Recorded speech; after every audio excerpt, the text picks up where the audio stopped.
Hey kiddos. The reason why I decided to make this video is I was getting a lot of questions about how to read your schedule on Skyward as far as where you should be going on Monday.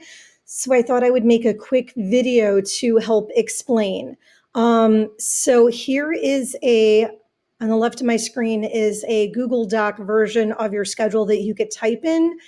I was not going to post this until Monday when I could walk through it with you, but I will have it posted today. So in order to find this, what you would do is you would go into Canvas, you would go into your dashboard, go to Social Studies or SEL or whatever class you may have me. Let me make this bigger so you could see. And then if you come over here to assignments, you're going to see all of them that aren't published when mine pulls up. But you're going to look for the one that says remote schedule. And that's how you're going to have access to this one. Okay. So this one's a lot easier to read and to type in as opposed to the Skyward one. I know they can be confusing. And to be perfectly honest, they're always confusing. The first day of school, if it was a normal school year, we always sit down with you guys and we give you a paper copy so you can rewrite your schedule because the paper copy just makes more sense. All right, so first off, this is a random schedule. If you click on the schedule button in Skyward, you can pull up your schedule. The first thing you want to do is ignore homeroom because during remote learning, we are not going to have an actual class called homeroom.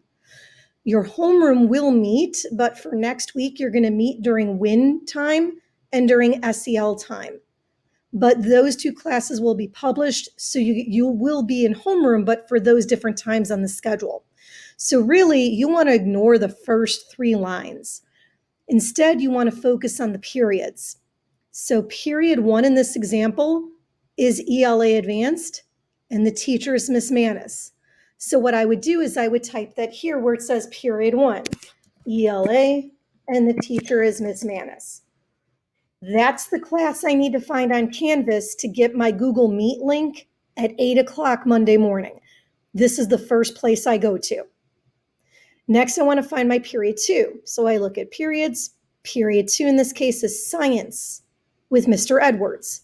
So I would type in science and I would type in Edwards. So when I'm done with Miss Manis, I would go to my Canvas dashboard, find science, and then I would log into Mr. Edwards because that's what I have next. Now, originally, you were only going to see PE and Encore once. This time, you're going to see them twice. So at 9:30, you go to period 3. But once again, we look here. Period 3 in this case is music with Miss Beekman. That's the period 3.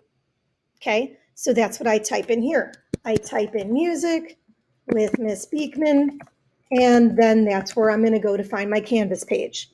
So as you can see, it's a lot easier to fill this in looking here. Okay, so again, period 5, social studies with me, yay. So that would be with me.